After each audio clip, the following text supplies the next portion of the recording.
Hey guys, it's Shanta Flowers, and today I wanted to talk to you guys about scheduling, some scheduling tips and strategies. I call it Scheduling 101 for the mompreneur. This is for the mom boss.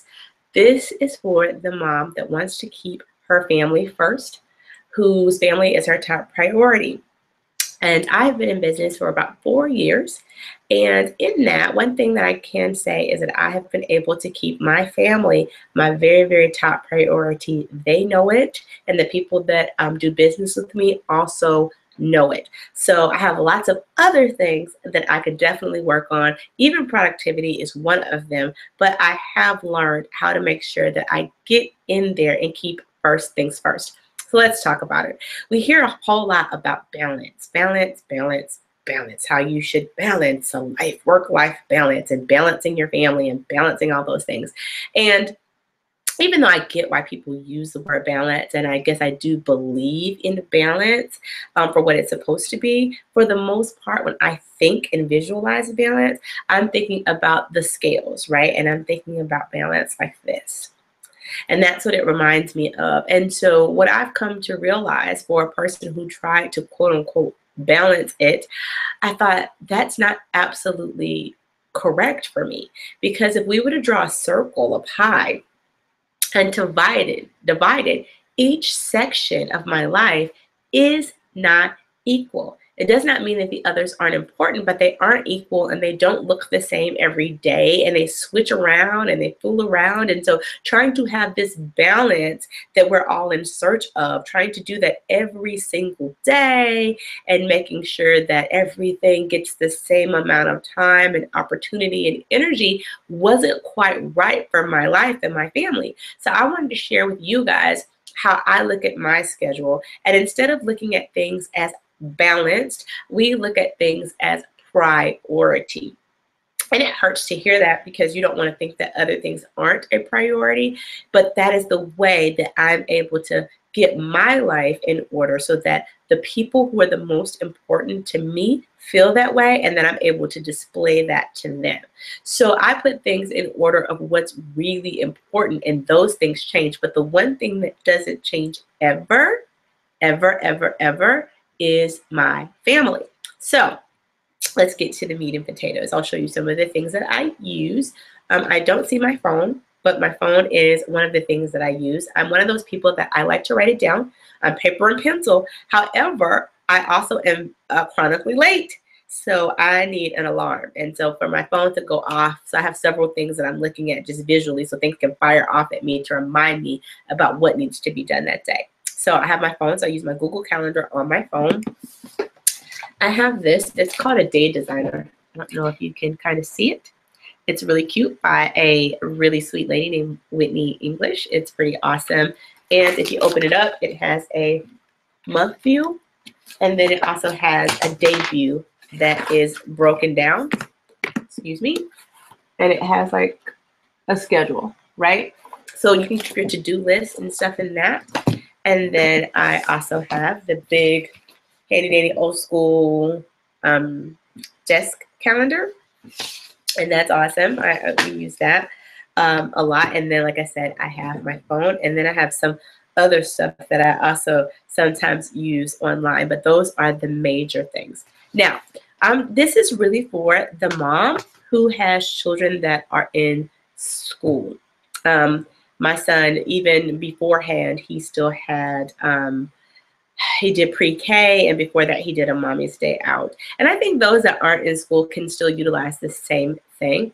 What it's basically about is scheduling in your top priority first. So your first things first, your kids things first. If you're married, date nights, doctor's appointments, anything that concerns taking care of yourself and your family, those things should go in your schedule first, right? So school just started, and so I wanted to do this because I was writing down my schedule. I'm like, okay, school's been in now for 2 weeks. I think I have a handle on it. Let me look at everything and see what the remainder of this like. So you get your schedule here, have yours online, you might have got a flyer, or whatever you did. You just take it and you put down every single thing that you see instead of just keeping it here. And just a lot of people just magnetize this to the refrigerator.